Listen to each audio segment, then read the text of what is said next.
Okay, welcome to the pen, everybody. Today I have Randy Burdette, former teammate and coach of mine at University of Tennessee, and he's going to talk to us a little bit today about his journey from where he came from to where he is now, and a little bit of everything else in between.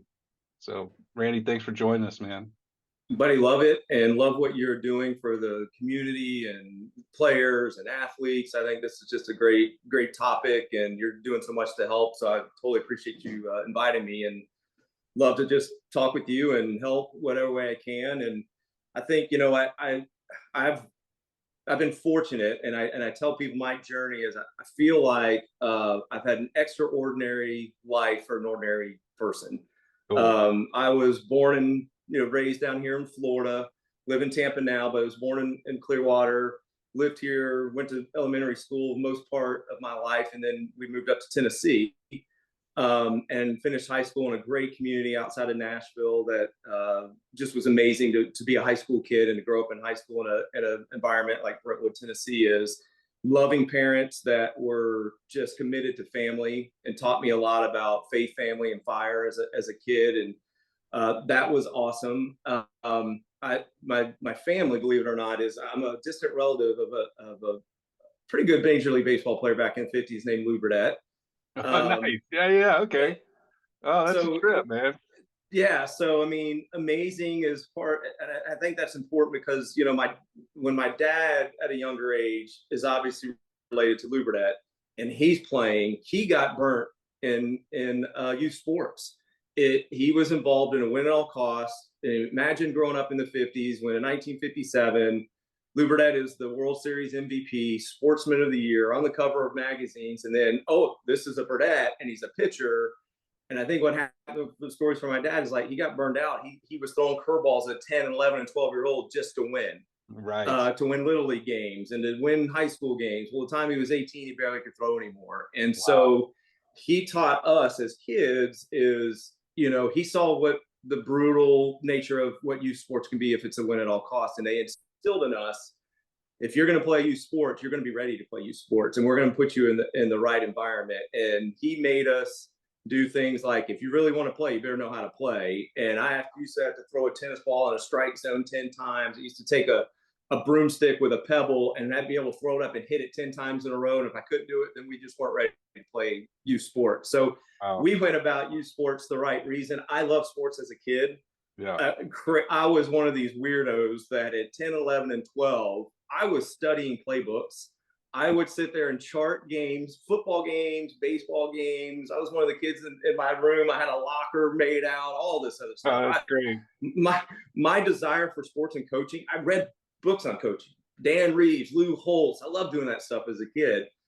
And so that was an amazing part of it. But unfortunately for me, I was born with an eye disease called amblyopia, which is basically a degenerative eye disease. So the time that I was 12 and 13, that's where my athletic career kind of just faded because, as you know, it's hard to play sports with monovision. And basically, I'm legally blind in my right eye. I was naturally left-handed, and I had to learn how to do everything right-handed so I could actually see. So that really influenced me because, heck, I was wearing bottle glasses as a kid. I had to switch from left hand to right hand.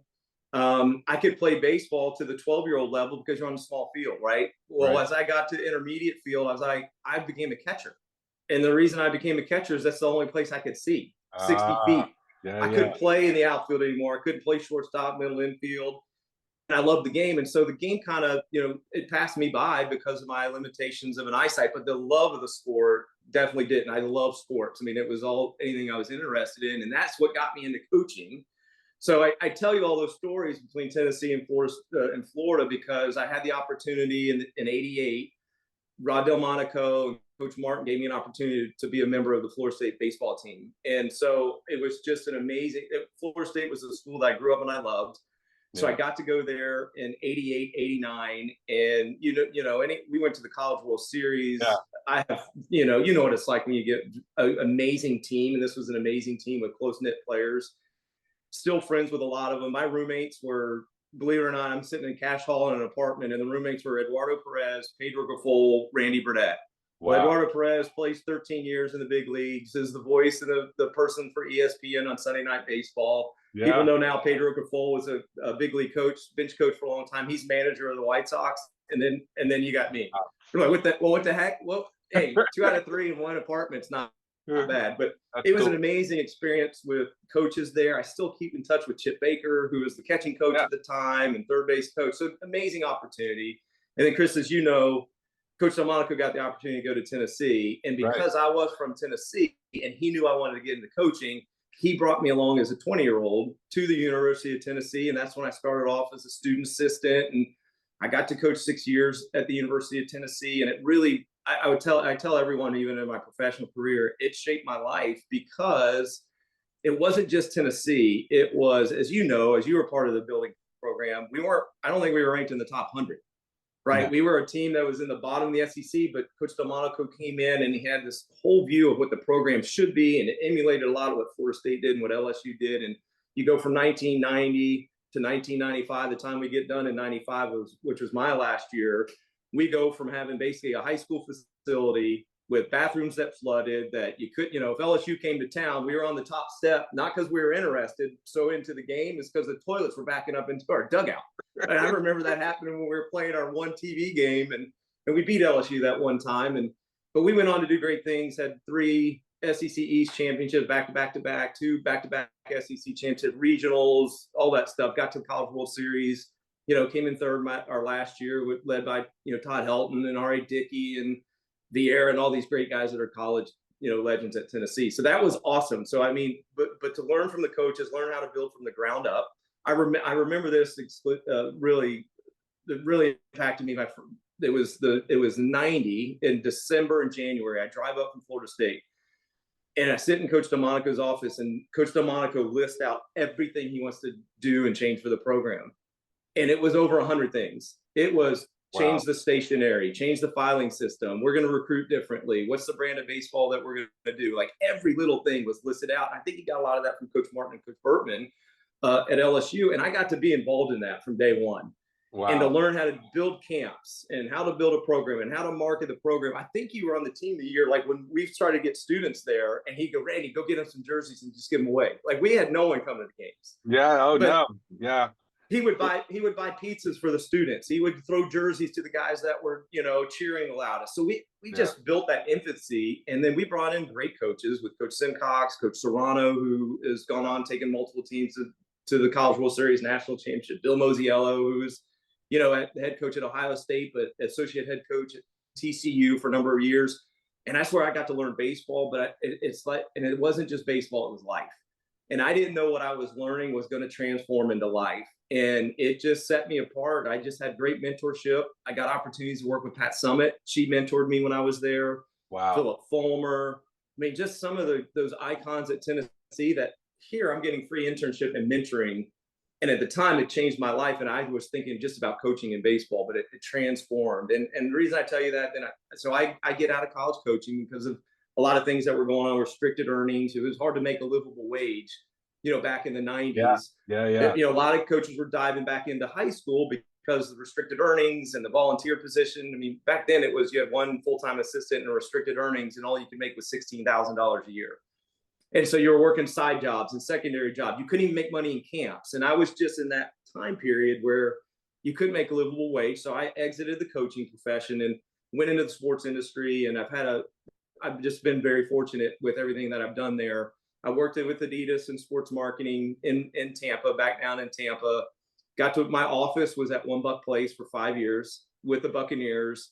I got tremendous mentoring from Tony Dungy, who embraced me, took me under his wing. Sorry about that. Because he knew I wanted to get into coaching, and he's the influence in my life for the last 30 years. So that was an awesome experience that I got to do just because I was in the Adidas sports marketing in the NFL. But yet another coach that was mentoring me and influencing my life, which was amazing. Then my journey continued on in Tampa. I worked for a company. People don't know who VF Corp is. They're a major holding company for a lot of apparel companies. Okay. Lee, Wrangler, North Face, Nautica, some of the better activewear brands. Well, they also had a division that was Majestic, and Majestic was on-field baseball provider. And so I worked my way from sales to marketing to brand to merchandising to where I was a GM over all the leagues, handling our league relationships. And so I was still in the sports industry and I was still in sports. And from that, I got recruited by Nike when Nike got the NFL deal. And they recruited me, and I got to be employee #1 at Nike to launch NFL and to lead that charge and that campaign with a ton of amazing people. And that was another defining moment. What I learned at Via in Majestic was business. It was awesome to learn that for Fortune 500 company. But then I went to Nike, and it wasn't only the business. It was about culture, leadership, brand, marketing, people. It was amazing. It was amazing 7 years that I got to do that. I worked my way up at Nike to my last job. My last couple of years there, I was actually the vice president, general manager in North America, the United States, Canada, for Nike football, baseball, lacrosse team and license. Wow. So you talk about a kid that's coached his whole life, loves sports, and now I'm the #1 sports company in the world, and I'm managing their football and baseball business. And I got so many opportunities with a great teammates cross-functionally. And I used it not only for the Nike brand, but my trips were to redesign the team, redesign North Carolina, to sign a deal to get Michigan, to sign a deal to get Tennessee. One of the, my favorite 6 months working there was trying to get Tennessee back to Nike.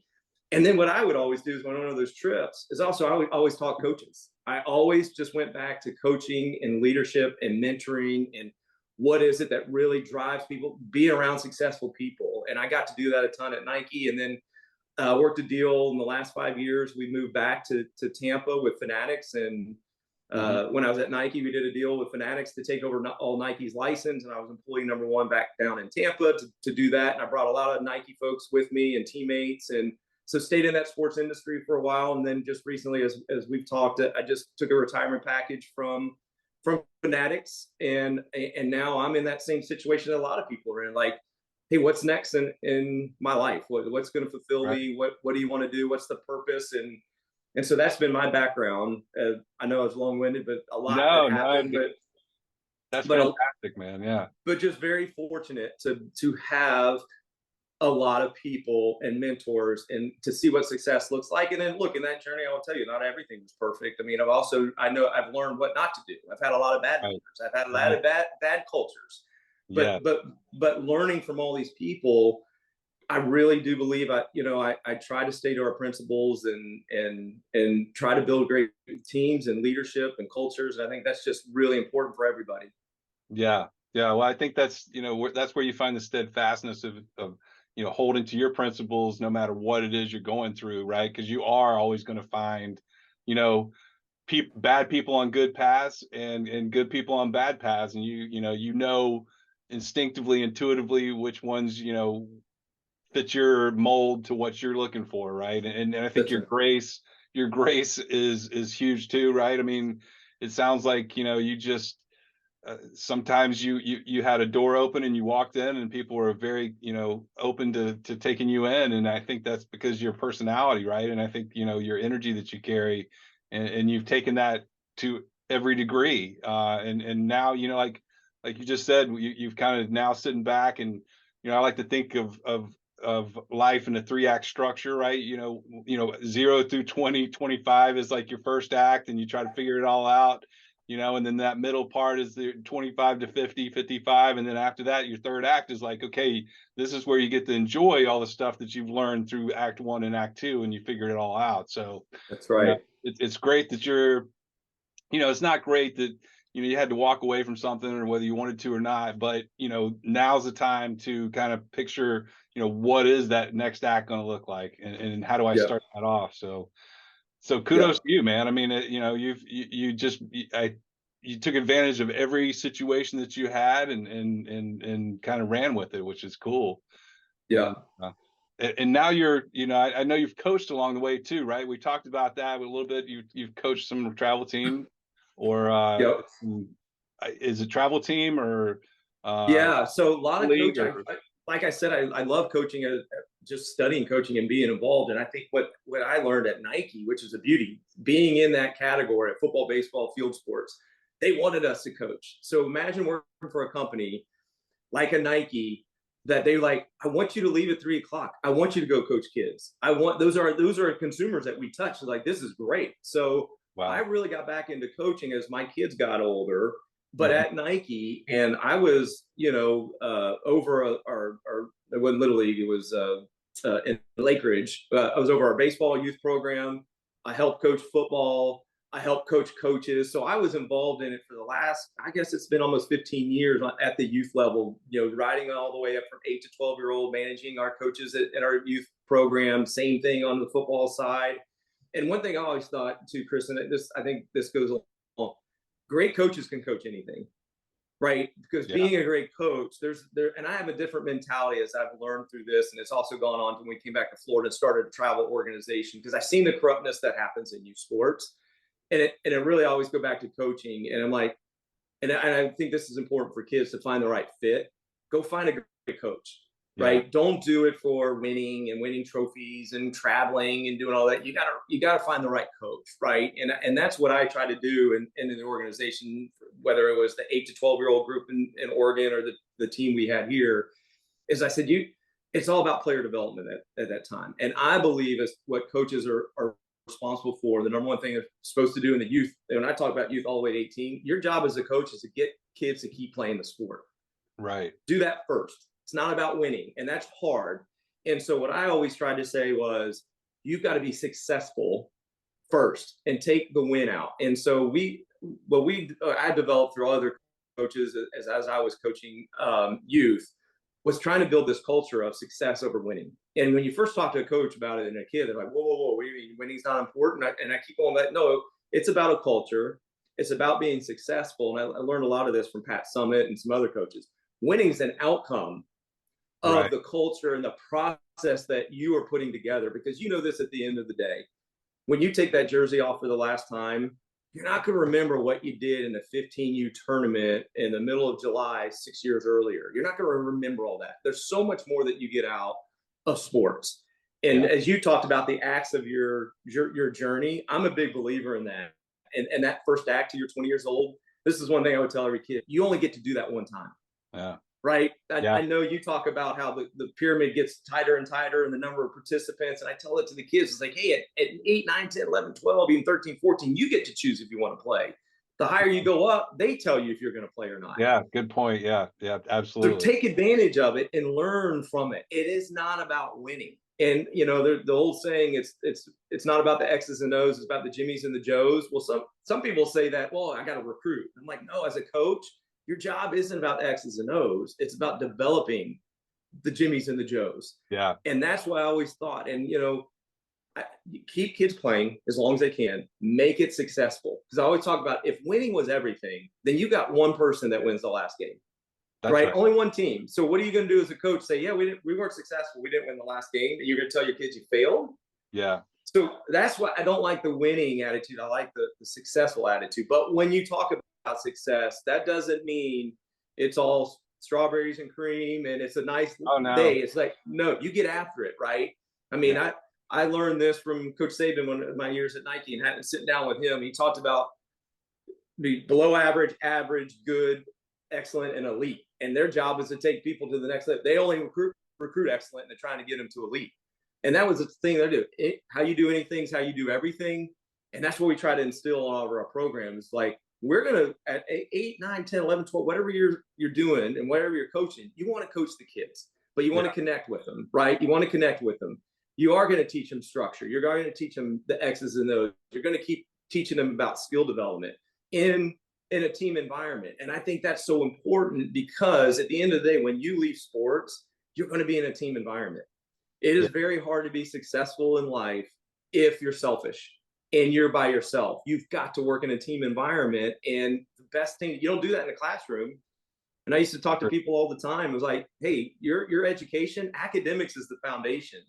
But what you do in sports and clubs and organization and how you work with other people, who do you surround yourself with? You only get to do that in that first act, as you said, in your life. And I think it's so important that to do that, and sports plays such a pivotal role, because you learn so many things. I talk about all the time, like every person is born with no character or no integrity. We're all born the same, but who you surround yourself with what options do you choose? What decisions did you make? That's what's going to influence your whole life. And that's why I like being around sports. That's why sports is so great for kids. Yeah. Because it keeps you busy and it keeps you learn structure and character, hard work, all those things that are great for sports. And that's what I try to instill in everything. And, and I would sit there and have parent meetings, and we'd sit there and go over our schedule. We'd go over what our team stands for. It's product. It's all about development, personal development. And I'd go, guess what? The one word we didn't talk about, it's winning.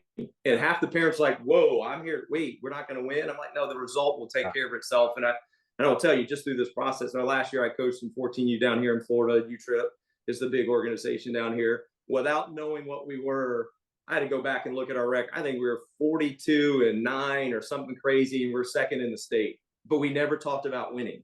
Right. We just talked about building one good day after another, skill development, be a good teammate, hustle, hard work, all those things that good coaches do. And that's what I try and do with the youth today is just like, it's not about winning. Don't go team to team to go win a tournament.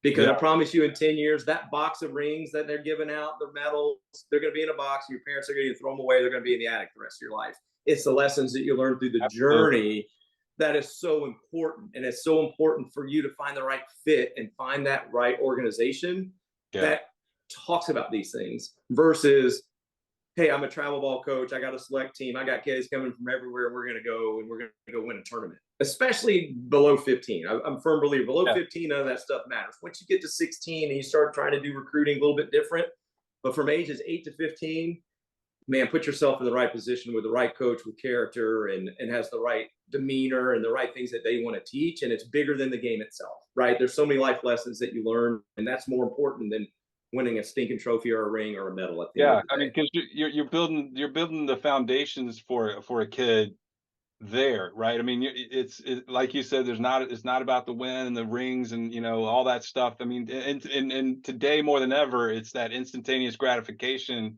where hey, I got to win today, and it's just not that important. I mean, and it's hard to have that perspective because you're caught up in the moment and you're 13 years old and you didn't win, whatever. I mean, it's not going to matter when you're 22, 23 years old. It's going to matter if you pursue or you take all those pieces that you're trying to put together there and use it when you're 22, 23. But winning the state championship in 2014 is that nobody cares. No, that's right. And so it's you're so right, and you're hitting the nail on the head. And it's hard these days because you hear stories, and my nephew is a good ball player. He plays up at Catholic in Knoxville, and Dave Serrano is his pitching coach, as a matter of fact. And I'll never forget, they won a tournament a couple years ago, and their ring was the size of World Series ring. And I was like, what are we doing here? What are we doing here, man? I mean, there's just so much wrapped into the external and the material part of it. And it really doesn't matter at the end of the day. Like you said, you're going to take whatever you learn into your high school and then into your college. And then after that, there's no more structure really, right? Until you go into a job. And then that's where you're going to have to test your fundamentals that you learned. And so it's hard sometimes. I coached, after I played ball, I tried to give back every year just because baseball gave so much to me, and so I went from like baseball academies where I taught at baseball academies, or I'd teach or I coached a little league team. I went out to Los Angeles for a while, and out there, I didn't have a kid there, but I coached, right? Because I just wanted to get back into it. And I don't remember coaching any winning teams, but I always coached because I knew there was some kid out there who probably either his parents were making him play or he didn't really want to play. And I wanted just to get him to understand how he can learn something, or she could learn something while she was playing that game. That's right. Because let's face it, any team you got, I'm a big believer in the bell curve, right? So any team you go coach, you're going to have a bell curve. You're going to have 3 or 4 guys who are really outstanding. You're going to have 3 or 4 that are just not that great, maybe, and then you're going to have everybody else in the middle. And so it's how you approach those different guys and girls and try to figure out how can I push them up to that next level. That's have them play the team, right? And so That's right. Most of these travel teams, and it's changed, man. I mean, it really has. I mean, when I was a kid, you played high school ball, and then you played American Legion in the summer, and then that was it. Then you moved on to football. These Right. days, there's travel teams, and they're playing all over the country, and they're playing all year round. And I guess there's nothing wrong with that. I mean, I don't agree with it, just because I Right. think playing different sports helps you in a lot of different capacities. But it's just so not important. And people would shake their heads if we said it's so not important to win. Uh, Right. but it's an internal win. It's not an external team win that makes a difference. It's the That's internal right. win. It's that I've been 0 for 30, and my coach still talks to me about how I'm going to get that next hit the next time I come up to bat, and so I get a hit, and usually it's one of those bloopers that goes over the shortstop's head, or even a bunt sometimes will get somebody out of a slump, and so it's just those little wins, internal wins, that really make up the foundation of a kid, Yeah. and how they're going to approach life later on. Right. Well, Yeah. and I think you hit on a lot of great topics there, and that's what I would urge athletes today. I go back to fit. What's the right fit for you, right? And Yeah. make sure you find an organization. We used to do this all the time. We had team goals, and and we were hard on our kids. Like we were like, this was like we were like, you're going to run on and off the field. You're going to respect the game. I had rules like I don't care what you. I don't care if you hit the hardest line drive back to the pitcher. You're running and touching first base. Right. Right. I mean, you're going to respect the game. And what's that just show? It means that's what you're supposed to have, hard 90s. That's going to teach you how to do a hard 90. Yeah. So we had those rules. So we made sure that happened. But the one thing that I tried to instill in them, and I wanted to give kids leadership opportunities. So, and I learned this from Coach Corbin at Vanderbilt. He did everything classroom style. Right. And I learned that when we talked and we did team stretches, we did everything classroom style. And so what I did is we never picked captains for the team. We rotated it because I wanted to give every kid, even the kid that's on the bottom of that bell curve, we stretched the same way every single time. We did a pregame the same way every time. We practiced hard every time. So when we played, it was all natural, so that you had that relaxed intensity when you played. Because I was a big believer, if you got to play with energy, not emotion, and you get in those game situations, you want to make sure that they're ready and they're prepared. Well, you do that through your practice and the way you do everything. And I go back to the leadership with the kids is like, if every kid knows what our routine is, how we do our pregame routine, how we stretch, what our throw is, then I can rotate kids in and they're going to be the leaders.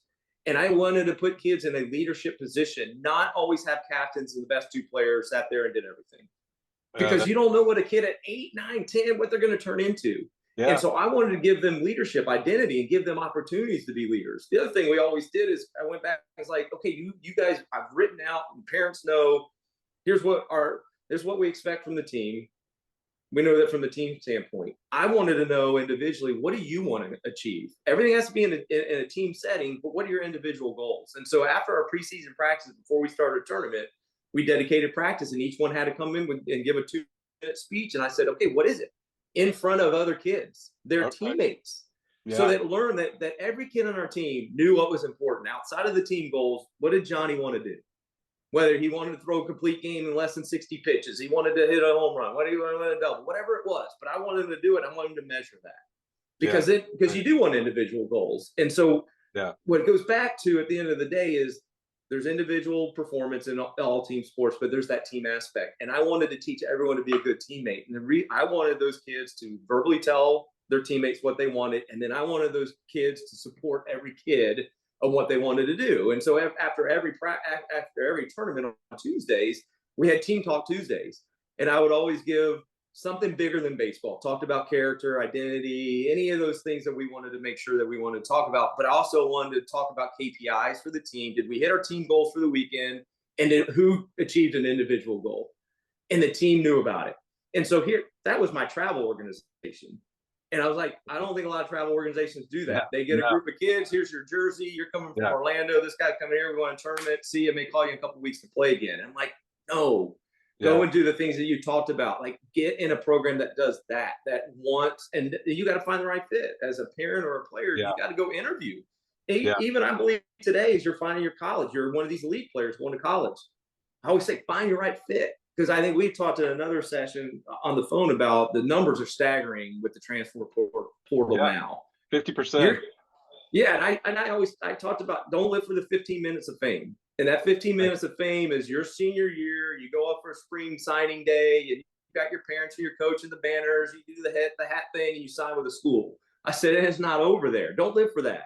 And what happens in baseball specifically is kids are we're getting recruited 8th, 9th, 10th grade year.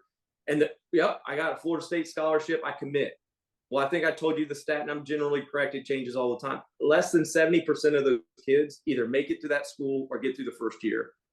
Any kid that's committed prior to 10th grade, and it's because they stopped the work ethic. They thought they, quote unquote, made it. They lived for that 15 minutes of fame. And I'm like, the world it is today and transfer portals, like, that's not what you're doing. Don't give up those years of building character and hard work and that work ethic and your integrity. Like, don't do that stuff. So I think finding the right fit with the coach is so important.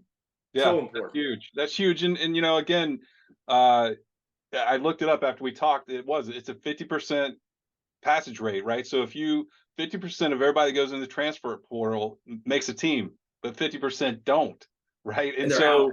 it goes back to that instantaneous gratification and the entitlement of hey, I should be playing somewhere, and it's just not true. I mean, that's just something that people feed into their egos, right? And it's either parents or, you know, now it's social media, and my gosh, you know, it's been so hard to kind of keep my daughter off the social media because it's just such a destructive. It can be constructive, but for the most part, it's not. But you know, you talk about trying the right fit, and talked about this as well. There's this like kind of awe around Division I, you know, and everybody has to go to Division I. Well, you know, only 4 or 5% of people end up in Division I, right? So like 10% of college baseball players, at least in the state of Georgia, I think it's 8 overall nationwide. That it fluctuates 1 or 2%, whatever.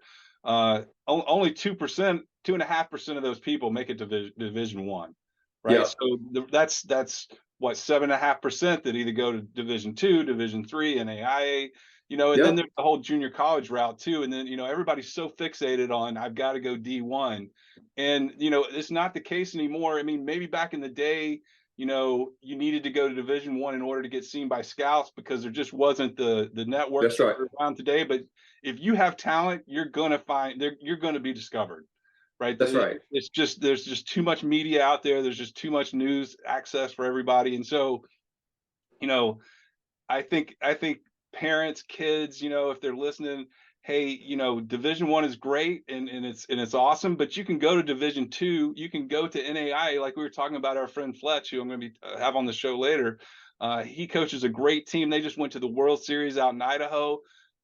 I can guarantee you there were scouts in the stands to watch those games. And so, you know, if you have talent, it just don't compromise yourself going to Division I, where you may end up being on the bench for a couple of years because, you know, you get up there and you see, oh my gosh, everybody's, you know, the top 1%, and then you start getting into your head about it, and then, you know, all of a sudden you're in a place where you can't pull yourself out of it in time enough to get another opportunity to play after college, if you do get a chance to play after college, which is small to start with. So it is all about finding the right fit initially, being okay with that, and then trying to find what the positives are of that place you're at, and just build on that. Yeah. And you know, Chris, I'm working with a couple of kids that are going through this right now. And, you know, and I say, well, you got to find the right fit. And they come back and they go, well, Rick, how do I know what the right fit is?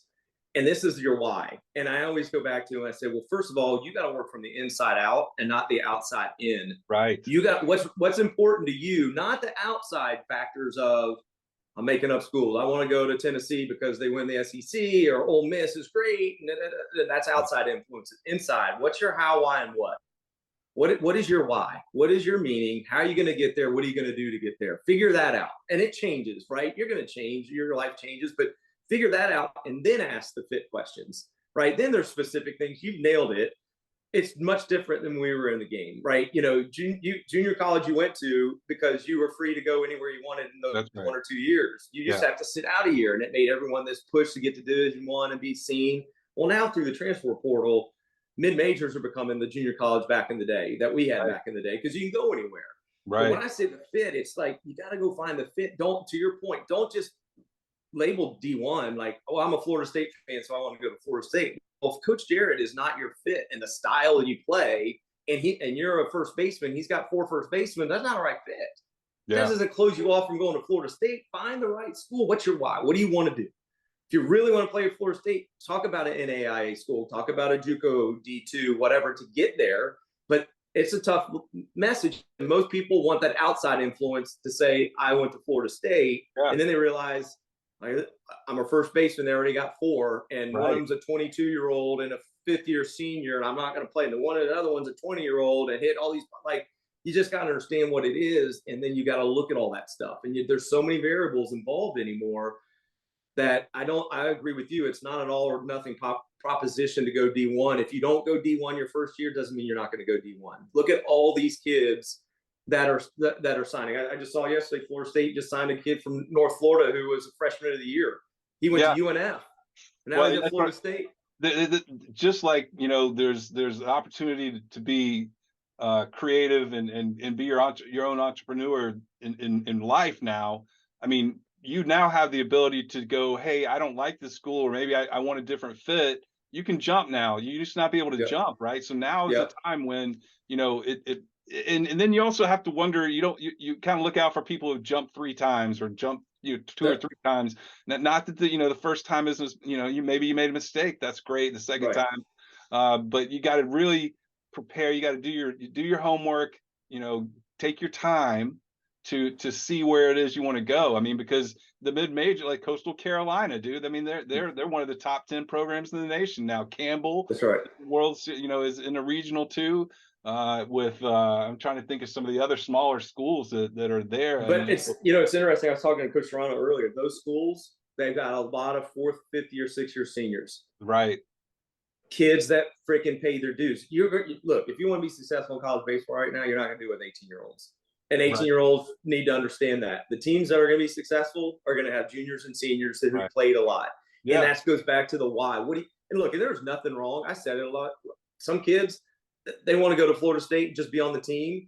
Yeah. Go do that. Because if that's where you want your education and that's the experience you want, because later in life, there's nothing wrong with saying, I want to be a backup at a Division I school, or I want to do it. You got to understand your why. Yeah, and if you understand your limits too, right? Hey, I know I'm not going to go anywhere further than my backup as a first baseman at Florida State. I'm here for the education. I'm here for the experience. I'm here for what I can take on to the next chapter. Yeah. Right? If you know that already, that's great.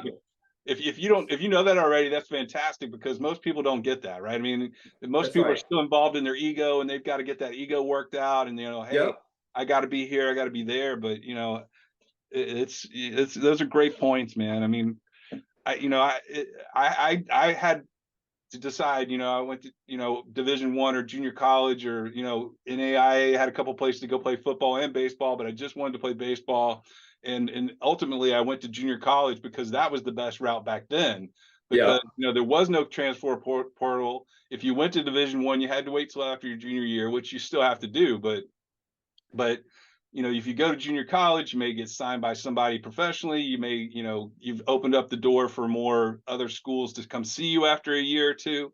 So I encourage people who don't know what they want to do and haven't figured out their why yet. Junior college is a great route. But, absolutely. But these days I'm still having to evolve my thinking too, because now you can go to Division I. You can go to Georgia Tech for a year and not like it and say, okay, I want to move into a different school, and you don't have to sit out a year. Yeah. Back in the day, we had to sit out a year. That's right. In play. So then you were really, 24 by the time you got out of school. That's right. Well, and I think you hit the thing too. I want to tell kids right now, and I hate to call them kids, because if you're listening, you're 18 or 24, you're an adult. But you got to get the degree. Yeah. You got to get to the degree. I saw it, and I think we've seen a lot of kids in our age back then, because they got drafted at after their junior year, and they were just trying to be baseball eligible. And this comes up because of comments like, when you jump 3 times, guess what? Those transcripts aren't going to flow. You're not going to get your credits.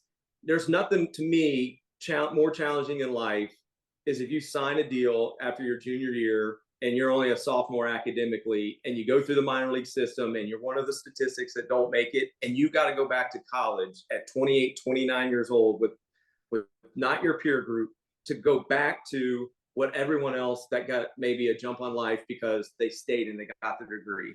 I would just urge everyone, make sure you're working towards that degree, whatever school you go to.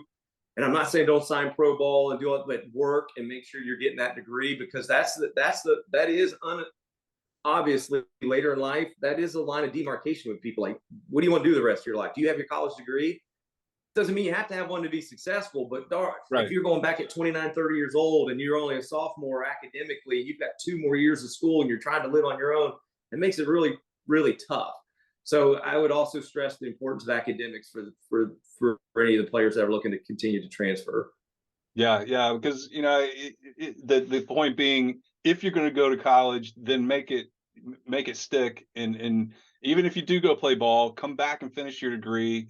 Having 14 hours, 18 hours short of a degree, that's not going to cut it when you get out into the world and have to kind of build your own next foundation or whatever. Well, and I will tell you this, and I know a lot of parents don't like when I say this part, but I've hired a lot of people in the sports industry. I will tell you, get a degree, and I honestly don't care what your GPA is. Get a degree. What are your experiences? Who's advocating for you? And if you're an athlete, I already know what you've gone through, right? If you're an athlete, wherever you're, but if you're an athlete, you have your degree, you have an athlete, I'm going to hire you at Nike. I'm going to hire you at Majestic. I'm going to hire you because I know your background. Yeah. Right. That's going to get you a leg up. And I just think it's so important, because being an athlete all the way through college, I mean, what your schedule, your day to day, you've got a 14-hour day every day. You're getting up, working out, you're going to class, you're going to practice, you're going back to study hall, you have weightlifting, and you're doing it day after day after day after day. Give me those kids. Yeah. Give me those kids that competed their whole life and they were able to do their academics. So I'm like, get that degree, be an athlete. You got a great chance of getting into the workforce. Yeah, exactly. People love to see the athletic background. You've got the time management skills already baked in, because a lot of people are not having that kind of schedule as they're going through college. They're no. I mean, some of the people you went to college with that didn't play ball, man, they were just, it was 4 years off for them to kind of, feel their oats and get their, stuff going on. So, yeah, I mean, I say that a lot too, is just, there's so many benefits that you want to take on, all those lessons that you learn, from time management to stick-to-itiveness to, perseverance and the mental, mindset that you have to have. And so, yeah, I mean, that's the kind of stuff I've used those percentages. That's what 97.5% of college athletes are going to have to do, right? They're going to have to move on to that next chapter, whether they like it or not. That's right. And even the 2.5% that do go in, only 0.5% of those guys are actually going to make it. Right. So, there's always that aspect of, like I talked about in an intro video, you're going to have 50 years basically after you get out of college to live your life, but to more importantly, try to figure out what you got to do. I mean, because you've got to earn a living, right? And unless you're a trust fund baby, you're going to have to go figure it out. And it's not easy, man. I've struggled with myself, because, you get so tied up into sports and I'm going to play, and then you're not going to play. And then what are you going to do after that? So, part of what I'm really trying to do, and maybe help myself at the same time, is really understand what it is. Like we talked about, there's a philosophy that I base all this around, is like, what do you love? What are you good at? What does the world need, and what can you be paid for? Right. And that interjunction of that is where, you kind of find your sweet spot. And so if you don't take the time to kind of understand that, and it's hard to do when you're 18 to 21, man. I mean, the last thing you want to do is like, well, what do I am passionate about? Well, what does the world need, and how can I figure all that out? So that's going to be a key too for everybody. The 97.5% of us that don't make it. And hopefully kids, because I talk about this to a lot of people I mentor, is like, you're not going to have life figured out at 21. No. You just want to cast your net wide enough, because your life's going to change and your interests are going to change. But that foundational, and you're going to evolve. Like, everyone's going to evolve. But I can't tell you how many times I had, when I was at Nike, people will call ex-athletes, they're 40-something years old, and they're working in accounting, and like, I'm miserable, I hate it, I never wanted to do it. Can you get me a job at Nike? And I'm like, well, of course I can. But you're going to start like everyone else started, nine times out of the 10. If you want to come work in the employee store, take a step back, and then you can do that. But Yeah, Right. it goes back to the thing I've always said: the faith, family, and fire is do what interests you. That's the fire part. What ignites you, and what do you really want to do? And that's, you're not going to know it at 18 or 20 years old, right? Right. You're going to evolve. I mean, I never knew I was going to be in licensed sports and making jerseys and T-shirts, and then you don't know what's going to do. But if you have that interest, and I think it goes back to, though, have that faith in that family. Hmm. That family to me is a different definition, because of course it's going to be your wife and your kids, but I've always said, hey, your family's the people you surround yourself with. It's your coworkers, it's your friends, it is your family. Surround yourself with good, positive people. Right. Make sure you're doing that. And so if you have a faithful life from a religious standpoint and a selfless standpoint, that's going to get you a great place. Then you have a great family of the people you surround yourself, and you get to spend time doing what interests you. You're going to win at life. Like, you're always going to win at life, but it's not always going to be the same. It's going to change. Your family changes, your friends change, you move, you have to do. Being able to adjust is part of it. So I would never want the pressure of, I got to lay out I'm just going to do this, because you'll be disappointed, because it'll change. You never know what's going to happen, what opportunities are going to have, what door's going to shut, one's going to open. But if you stay grounded, then I think that helps everybody. So you don't have to have the pressure to do it, but gosh darn, it's the best time of your life. And I know 18 to 24-year-olds hate it because everyone says it's the best time of their life, but it's your chance to go and just see what you're interested in. And especially if you're playing a sport, I just think it's so awesome because of the discipline, all the things that we've talked about. Yeah. Yeah. That's good stuff, man. I mean, yeah, you're right. I mean, you're going to change, and the fact that we ask people to try to figure out what they want to do at 18 is kind of ridiculous, man. I mean, you know, to put that expectation on somebody, I'm almost an advocate these days of like just taking a year off. I mean, obviously, if you're a sports guy, you don't want to do that too much, but just have that 1 year of where you go out and you go work whatever you got to do for a year to make a living, and kind of, I think that's where you start to foster some of your better ideas, because you really kind of go inward more. Right. You're not so caught up in the external part of it. But That's right. yeah, well, it's good stuff, dude. That's good. That's Yeah. good, man. That's a great thump. We had a lot of good information back and forth. That's really cool, and I really appreciate you jumping in here, man, because that was some good Oh, information. awesome, bud. Yeah, Anytime. Love doing it. yeah, cool. All right, man. Well, I'll catch you down the road. Maybe we'll do this again. Sounds good, bud. All right, Randy. Thank you, man. See you, bud. See you, buddy.